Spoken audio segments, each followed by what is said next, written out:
Baik, Assalamualaikum warahmatullahi wabarakatuh. Waalaikumsalam warahmatullahi wabarakatuh. Waalaikumsalam warahmatullahi wabarakatuh. Waalaikumsalam warahmatullahi wabarakatuh.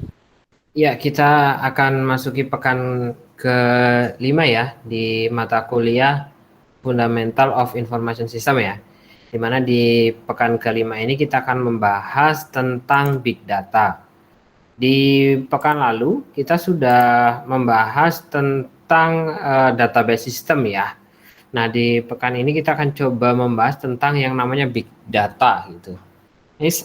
Istilah ini itu sedang populer ya sebetulnya, walaupun istilah Big Data ini sebetulnya sudah sejak lama ya, sejak lama ada ya istilahnya, kurang lebih seperti itu gitu. Nah, apa itu Big Data? Ada yang tahu Big Data? Coba. Saya coba tanya ke siapa ya? Coba ke Siva deh. Halo Siva, di open.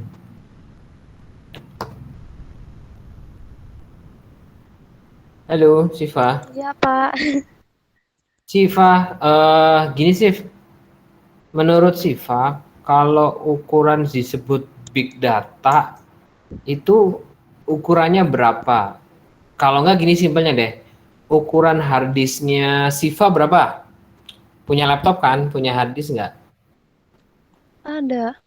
Berapa ukurannya Siva? Itu Pak laptopnya mati. Ya? Tadi. Apa yang mati? Laptopnya mati. Oh, laptopnya mati. Oke. Tahu kapasitas laptopnya nggak? Enggak. Oke, makasih Siva, nggak apa-apa. Ada yang mau ngasih tahu laptopnya ukurannya berapa? Berapa giga? Siapa coba? Laude, ayo. Boleh. Kalau yang saya 1 tera.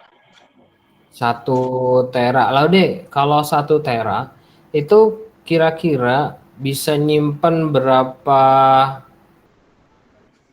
video ya? Misalkan satu video film lah misalkan ya. Kira-kira kalau 1 tera muat berapa ya? Tergantung satu videonya berapa kapasitasnya, Pak. Oke, satu videonya misalnya rata-rata berapa film? Kalau film biasanya, kalau biasa download sekitar 500. 500 ya. 500 mega gitu. Iya. 500 mega ya itu kualitasnya yang apa? Macam-macam. Ada yang udah Blu-ray, ada yang masih HD RIF. Macam-macam sih, Pak. Tergantung udah ininya apa gitu. Dan semakin si filmnya ini punya kualitas yang bagus, maka kemudian ukurannya juga akan semakin besar ya. Iya, semakin besar. Oke, terima kasih Laude sudah berbagi. Oke. Jadi Big Data itu ya, Big Data adalah istilah yang digunakan untuk mendeskripsikan dari kumpulan data yang dalam ukuran yang sangat kurang lebih besar dan sifatnya kompleks. Dibandingkan dengan misalkan kalau misal kita lihat data yang sifatnya tradisional gitu ya, itu ukurannya tidak terlalu besar dan sebetulnya tidak terlalu banyak. Nah, kalau di buku yang kita jadikan referensi itu ukurannya itu di atas terabyte lah gitu. Ukuran datanya di atas terabyte. Coba ada yang tahu kira-kira kalau 1 terabyte itu berapa gigabyte? 1000 ya. Oke, terima kasih sudah menjawab. Lalu kemudian di atasnya terabyte itu ada apa? Ya, dari yang terendah lah ya. Oke, kita sebutin. Kalau terabyte itu ada 1000 gigabyte. Berarti ada berapa megabyte? 100 Berapa? Ya. Berapa? 1 juta megabyte. 1 juta. 1 juta. Iya. Ya. Simpelnya kita bilang 1 juta megabyte ya. Kecuali kita bicara byte sama kemudian nanti secara binary-nya ya bisa 1024 dan seterusnya sebetulnya gitu. Tapi kalau kita bicara tentang desimalnya dalam ukuran metrik, maka ya simpelnya ya kayak ukuran kilometer, meter dan lain sebagainya. Jadi per 1000. Jadi ada dari struktur yang terendah itu ada kilobyte, kemudian megabyte, gigabyte, terabyte.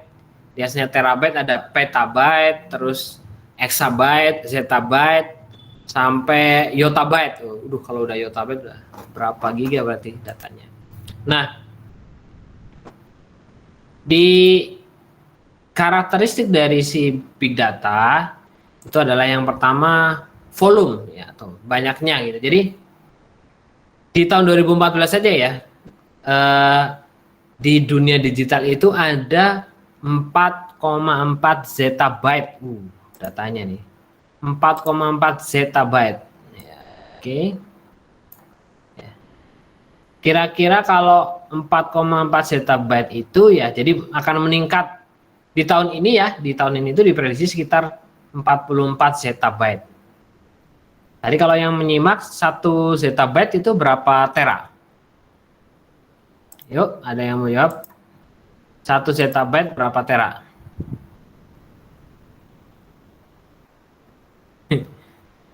1024, Pak. Lebih tepatnya gini, kalau misalnya kita bilang 1 tera, itu di atasnya tera ada peta. Berarti 1 petabyte itu 1000 terabyte. Di atasnya peta itu adalah eksa. Itu berarti 1 juta tera. 1 miliar, Pak. Atau eksa itu 1 juta. Berarti kalau misalkan kita bicara zeta, berarti adalah 1 miliar. Nah, jadi data yang ada di dunia itu sekarang yang berkembang ya di internet dan sebagainya, estimasinya adalah sekitar 44 miliar gitu. Tersimpan di segala berbagai macam media penyimpanan lah, kurang lebih seperti itu. Jadi volumenya sungguh sangat besar sekali. Lalu berikutnya ada velocity ya. Nah, velocity apa ya? Kaitannya dengan kecepatan lah kurang lebihnya. Jadi kecepatannya ini ya kalau di tahun 2014 saja sudah mencapai sekitar 5 triliun itu. Kalau triliun berarti berapa triliun? Halo?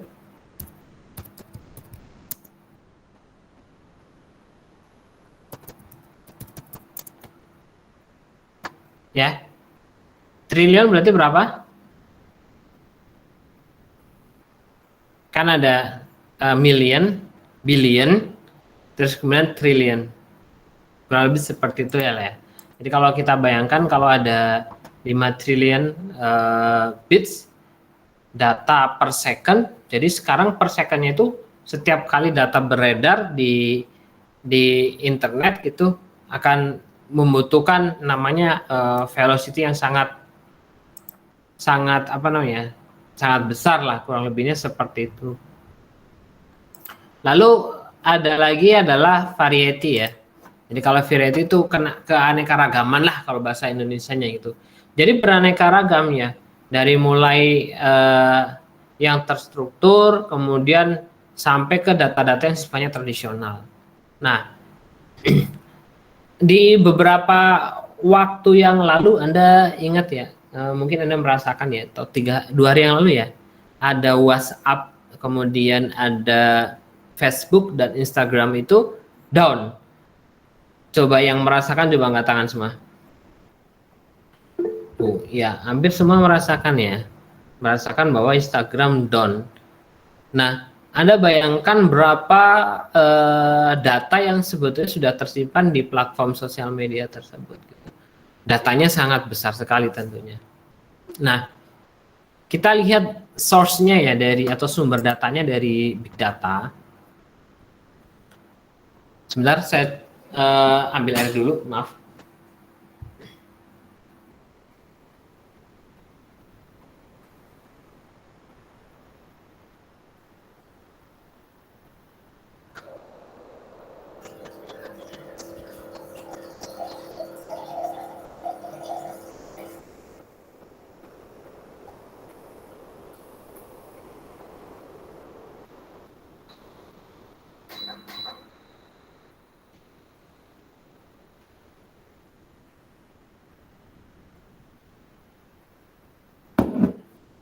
Ya, datanya dari mana saja sebetulnya? Ya bermacam-macam datanya. Mulai dari dokumen ya, yang seperti Anda simpan misalnya di platform apa namanya cloud storage ya, kayak OneDrive dan sebagainya ya. Ada email, PowerPoint, Word dan lain-lain sebagainya. Lalu dari beberapa aplikasi ya, kaitannya misalkan kita punya aplikasi ERP atau Enterprise Resource Planning, Customer Resource Management, PLM apa ya, saya lupa lagi maaf, sama HR ya, Human Resource. Lalu ada data dari sosial media, dari Twitter, Facebook dan lain sebagainya. Lalu juga ada dari data dari sensor data. Contoh misalnya kita punya apa namanya device-device yang ada datanya kontrol ya kaitannya dengan IoT dan lain sebagainya. Lalu ada media ya bisa gambar, audio, video dan sebagainya. Mesin data log kalau misalkan kita ada mesin yang di dalamnya ada contohnya log-log terkait dengan proses bisnis, aplikasi dan lain sebagainya. Lalu ada public data ya. Contohnya ya, public data yang ada di internet misalkan keterkaitannya sama data COVID misalkan atau data kependudukan ya atau data macam-macam ya yang ada di pusat data di kita yang terpublish tentunya. Lalu ada archive atau data-data yang sifatnya historical gitu ya. Nah, semua ini adalah data-data sumber data yang bisa dipergunakan untuk big data.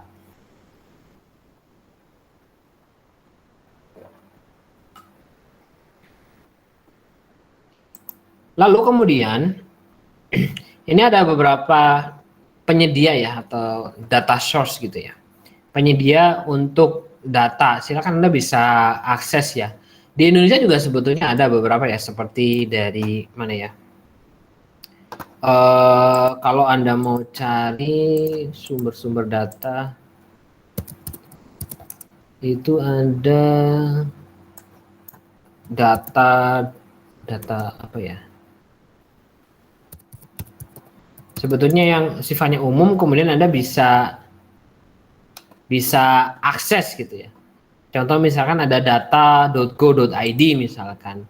Nah, di sana Anda bisa melihat untuk kemudian diambil ya datanya ya terkait dengan apa saja yang dibutuhkan. Tentunya itu misalkan sifatnya adalah data-data publik ya sifatnya. Ada data.go.id. Oke. Nah, kalau di luar negeri, utamanya di Amerika itu banyak beberapa penyedia. Ada misalkan dari Amazon Web Services, ya, atau AWS, CIA, ada data.gov gitu ya. Di Facebook Grab, FBI dan lain sebagainya sebetulnya. Dari Google juga menyediakan ya, ada Google Finance dan lain sebagainya. Ada juga data kaitannya dengan data kesehatan gitu ya. Lalu data-data terkait dengan berita dan lain sebagainya ya. Ini data source-nya ada beberapa lembaga yang menyediakan. Di Indonesia sendiri juga banyak juga ya yang menyediakan, kayak misalkan Anda mau lihat data-data terkait dengan data BMKG, ada kita lihat ya di BMKG. Kemudian ada data.go.id ya, itu terkait dengan data-data yang memang kita butuhkan gitu ya. Lalu Anda misalkan apa? Data COVID ya misalkan. Itu juga kita memiliki ya pusat datanya yang sebetulnya data tersebut bisa kita ambil sesuai dengan kebutuhan untuk kemudian ditampilkan pada sebuah dashboard. Oke. Selanjutnya big data itu digunakan untuk apa saja sih sebetulnya ya.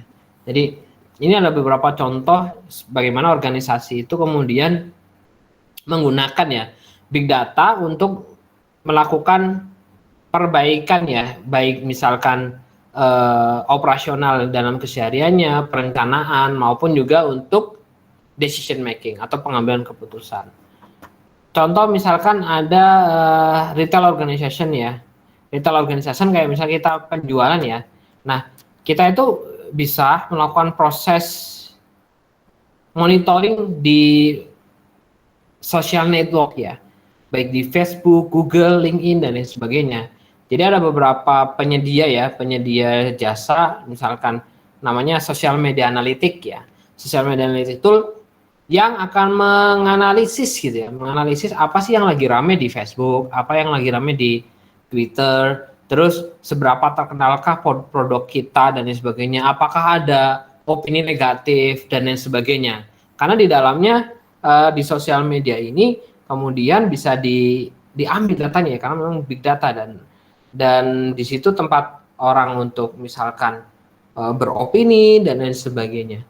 Di Indonesia juga ada ya beberapa lembaga ya, contoh misalkan yang sering banget dipakai waktu pemilu ya, ada namanya Drone Emprit gitu ya.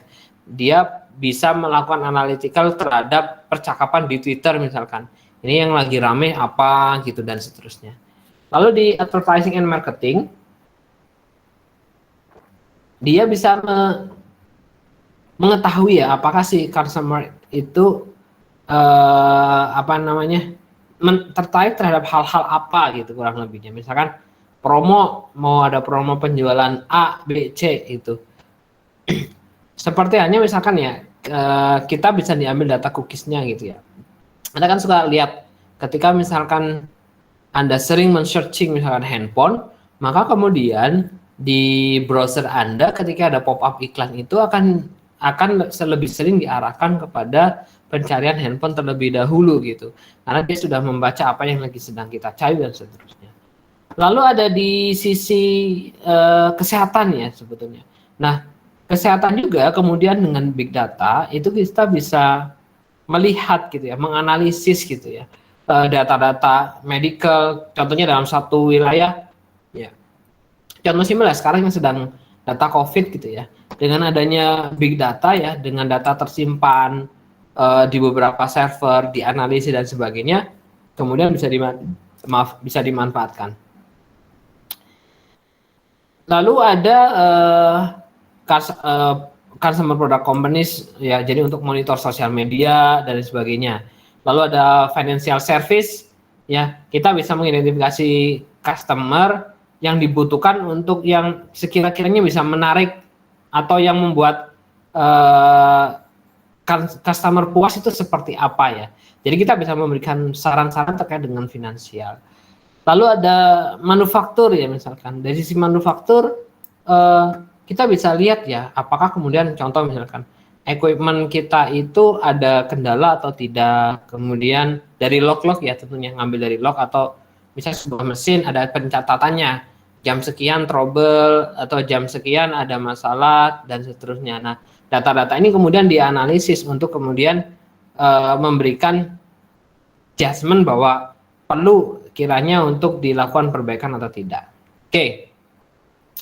Tantangannya apa di big data ya? Jadi pertama ya kaitannya dengan rule, regulation, or standar sebetulnya ya. Jadi ini ada beberapa undang-undang ya sebetulnya ya, basis undang-undang di Amerika ya, ada berbagai macam undang-undang yang perlu untuk dipatuhi ya, baik Amerika, kemudian juga di Uni Eropa juga ada kaitannya dengan data-data kita yang tersimpan itu yang sifatnya rahasia ya, kemudian tidak bisa dengan bebas ya bisa didapatkan, kurang lebihnya sih seperti itu. Apalagi kalau sekarang itu ada yang lebih terkenal namanya GDPR ya. Ada yang tahu GDPR? Sayangnya di sini sih belum diterangkan ya kalau GDPR itu apa. Jadi lebih populer karena sebelumnya dulu sering terjadi ya, data-data kita itu ditransaksikan ya, data pribadi kita ditransaksikan dan sebagainya. Dengan adanya di GDPR kita punya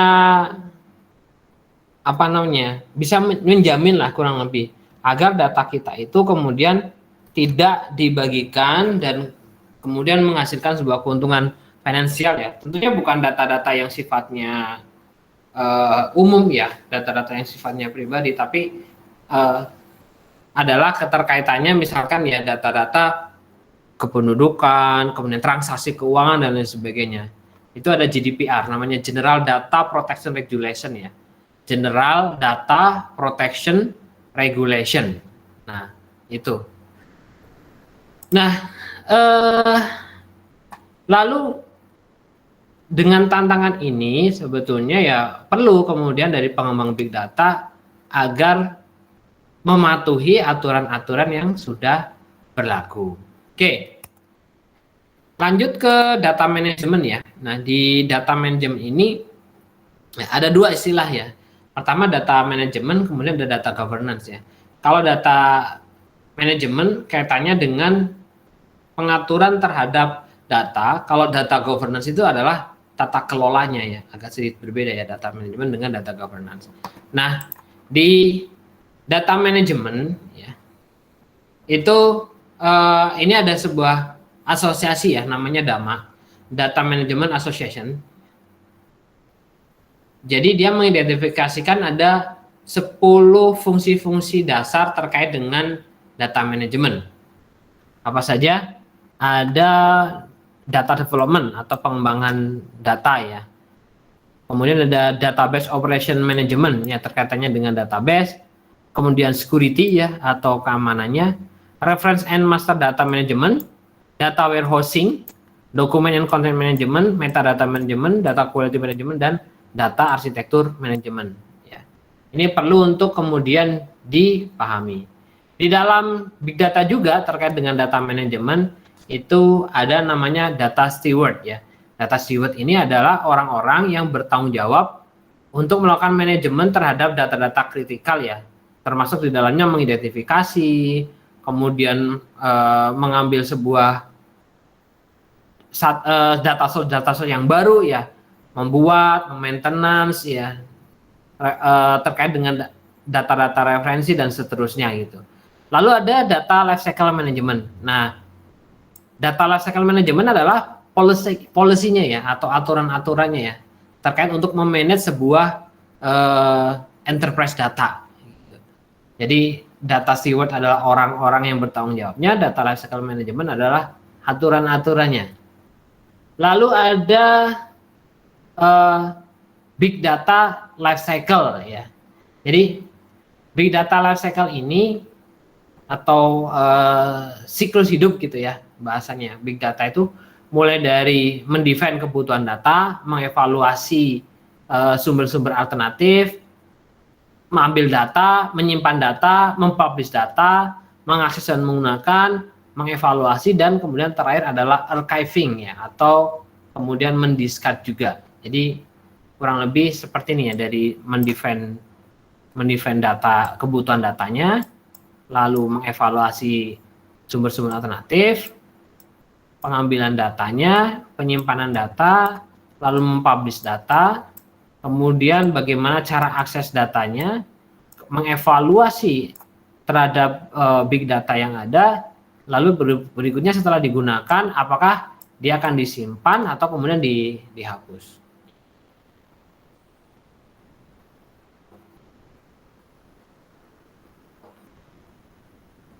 Berikutnya ada yang namanya teknologi yang digunakan untuk memproses big data ya. Anda harus tahu kalau big data itu ada yang namanya data warehouse, data marts, sama data lakes ya. Nah, elemen dari data warehouse Anda bisa lihat ya sebetulnya di sebelah kanan ya. Bagaimana kemudian ini ya contohnya. Kita lihat ada spreadsheet atau misalkan ya file, kalau file ya secara file satu tabel gitu ya. Ada spreadsheet, flat file, sama ada juga relational database. yang kemudian ini ya dia dilakukan proses ekstraksi data. Ekstraksi data lalu kemudian dilakukan proses transform and load ke dalam sebuah data warehouse. Nah, data warehouse ini kemudian bisa dilakukan proses query yang kemudian bisa dimanfaatkan oleh user. Jadi sebuah data bisa dijadikan data warehouse melalui mekanisme namanya ETL atau extract, transform, load. Ingat ya, extract, transform, load. Oke. Nah, apa itu extract, kemudian apa itu transform, apa itu load ya. Nanti secara spesifik ada di mata kuliah data warehouse sebetulnya. Ini saya hanya menyampaikan saja ya secara simpelnya ya. Jadi ekstrak itu pertama sumber data untuk data warehouse itu kemudian adalah dari banyak sumber ya, dan juga mungkin merepresentasikan banyak format ya. Dan goal dari proses ekstrak ini adalah untuk mengekstraksi sumber data dari berbagai macam sumber dan mengconvert atau apa namanya istilahnya mengconvertnya ya, convert istilah yang pasnya apa nih kira-kira ya? Ada yang mau menyampaikan kira-kira kalau convert itu apa? Saya cari kalimat yang pasnya. Convert ya. Merubah lah kurang lebih ya. Merubah ya simpatnya ya. Merubah atau mengconvert ke dalam format, satu format saja kurang lebihnya seperti itu, dari banyak format kemudian dirubah jadi satu format yang sesuai untuk kemudian diprosesnya. Nah, selama proses ekstrak ini data yang tidak sesuai dengan kebutuhan ya itu kemudian bisa dilakukan proses reject ya, atau dipilah atau dihilangkan. Setelah diproses ekstrak, lalu dilakukan proses namanya transform. Di transform ini ya ada kaitannya dengan algoritma untuk melakukan proses perubahan-perubahannya. Kurang lebihnya seperti itu ya. Contoh misalkan ya, transformasi itu mengconvert data-data, misalkan customer itu punya alamat rumah, kemudian tempat dia tinggal, city-nya ya, kemudian negaranya, kemudian zip code-nya atau kode pos ya. Ya, kemudian ditransform ke dalam kebutuhan untuk misalkan proses sensus dan lain sebagainya. Nah, lalu yang terakhir dilakukan proses yang namanya load. Ya. Load itu apa? Dia mengekstrak dan mentransform data ke dalam sebuah data warehouse. Ya. Kurang lebih seperti itu. Jadi di data warehouse ada proses yang namanya ekstrak, transform, kemudian load. Lalu teknologi lain yang diproses untuk memproses big data namanya adalah data mart namanya. Apa itu data mart? Simpelnya ya, kalau data mart itu adalah subsetnya dari data warehouse. Itu subset itu apa ya? Subset bahasa Indonesia adalah apa ya? Kumpulan ya mungkin ya. Kumpulan dari data warehouse. Nah, kemudian ada namanya data lakes ya. Jadi ini adalah data warehouse yang tradisional yang dibuat untuk mengekstrak, mentransform dan mengeload ya data-data yang datang dari sebuah analisis ya, sebuah analisis dan aplikasi. Ya. Oke.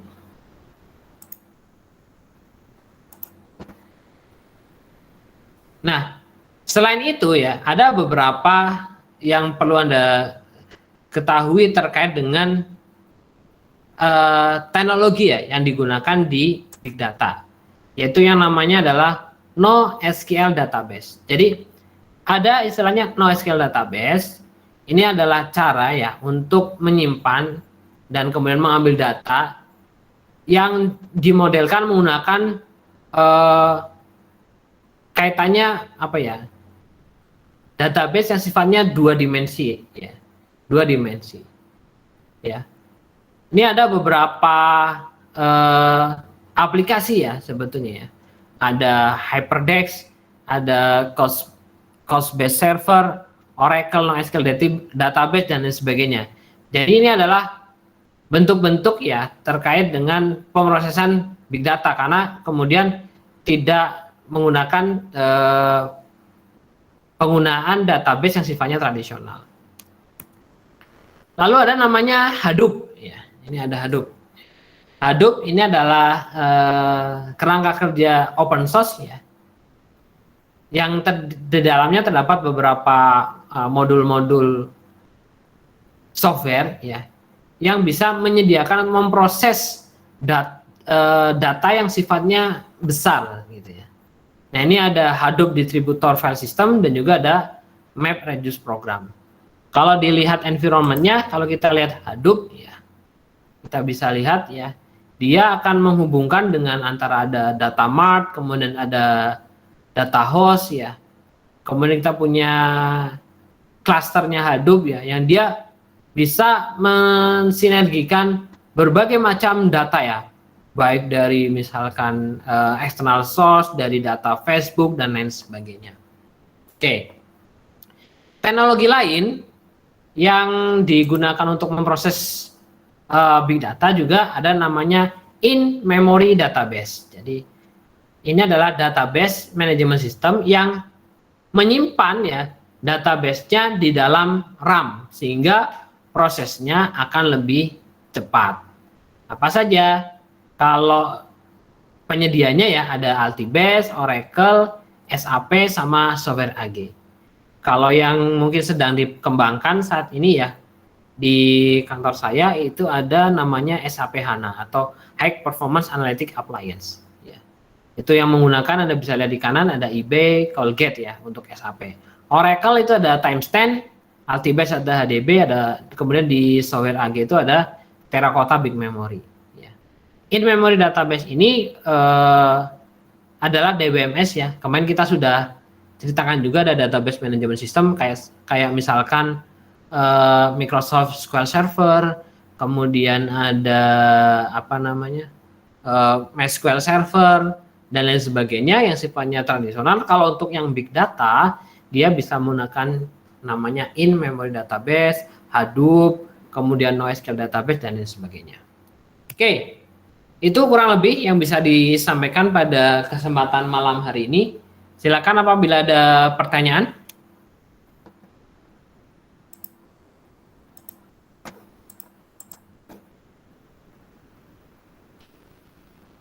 Baik, kalau tidak ada pertanyaan, ini akan saya akhiri terlebih dahulu, tapi mohon untuk tidak meninggalkan meeting terlebih dahulu setelah saya akhiri, karena kita akan melakukan proses absensi.